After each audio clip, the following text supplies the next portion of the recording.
गुरुदेव भगवान, आपके चरणों में कोटि कोटि नमन। महाराज जी, जब से नाम जप करना शुरू किया है तब से सुख दुख एवं जीवन की हर परिस्थिति सामान्य सी लगने शुरू हो गई है। मेरा बचपन से लेकर अभी तक का जीवन दुखों व कष्टों से, असफलताओं से निकला है।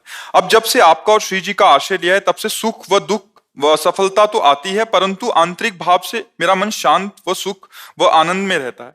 दुख व अशांति अभी नहीं आ रही। महाराज जी, गुरुदेव भगवान, मेरा भजन का प्रभाव है ये, या मेरे पुण्य खत्म हो रहे हैं, या राधा रानी की दया है, या आपकी कृपा है? महाराज जी, मुझे कुछ समझ नहीं आ रहा।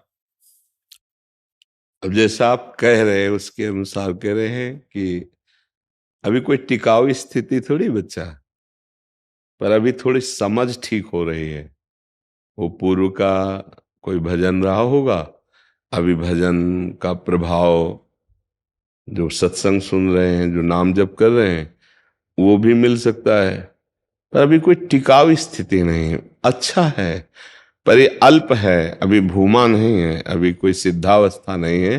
पर बहुत अच्छा है अगर ऐसा विचार आने लगा है कि सुख दुख में समान भाव रखकर नाम जप कर रहे हैं, हम विचलित नहीं हो रहे हैं, तो अच्छा है। पर ब्रह्मचर्य पर ध्यान दीजिए आप। नई अवस्था है, अभी ब्रह्मचर्य तो ठीक है नहीं ना। हाँ, तो इसलिए अभी क्या सुख दुख के समान भाव आ गया नहीं। हाँ बच्चा, देखो, कोई बात सुन करके लिख देना और स्थिति में आना बहुत कठिन होता है, क्योंकि जब वो स्थिति आएगी तो ये क्षुद्र गंदी बातें हट जाएंगी ना। अभी गंदी बात है, हाँ उसको हटाओ, अच्छे बच्चे बनो। धन्यवाद है कि आप अध्यात्म मार्ग में चलना चाहते हैं। इस अवस्था में आप अध्यात्म को समझ रहे हैं, पर केवल समझ से काम नहीं चलेगा, उसको प्रयोग में लाएं, है नहीं। देखो, आप गंदी बात करते हो, आपका ब्रह्मचर्य क्षीण है, तो अब गंदा चिंतन भी होता होगा, तभी तो गंदी बात होती है। तो अब फिर सुधार क्या है फिर बच्चा? सुख दुख में समान भाव कहाँ आया? ये तो गंदी बात है, इसको तो तुम्हें असहनीय होना चाहिए ना। तो ये फिर अब स्थिति ठीक है नहीं। ये हम इसलिए कह रहे हैं ना कि हम चुपचाप ऐसे आपको उत्तर दे देते हैं, इसलिए कह रहे हैं कि अभी आपकी नवीन अवस्था है, आप अच्छे बन सकते हो, आप अपना सुधार कर सकते हो। तो जो गंदा चिंतन बन रहा है उसमें राधा राधा के द्वारा उसे हटाओ, उसको काटो। जो गंदी क्रिया करते हो उसको रोको।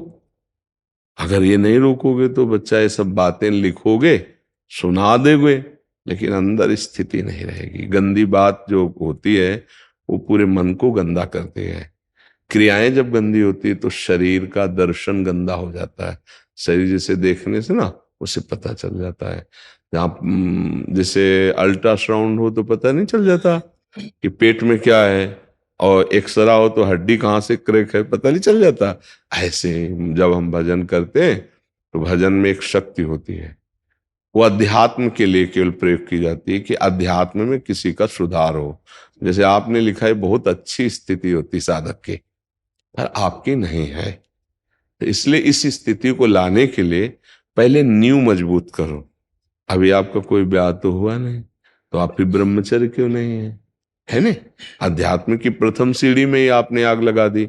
अच्छा, ब्रह्मचर्य क्षीण करने की क्रिया होने के पहले उसका चिंतन होता है। वो चिंतन पहले हृदय को गंदा करता है। इसलिए शरीर को थकाओ व्यायाम के द्वारा, कुछ दंड बैठक दौड़ मेहनत प्राणायाम आसन इनको करो, जिससे आपका ब्रह्मचर्य में रुचि बढ़े। और गलत क्रियाओं को त्यागिए और नाम जप कीजिए। पढ़ते हैं, हाँ खूब अच्छे से पढ़ाई करो।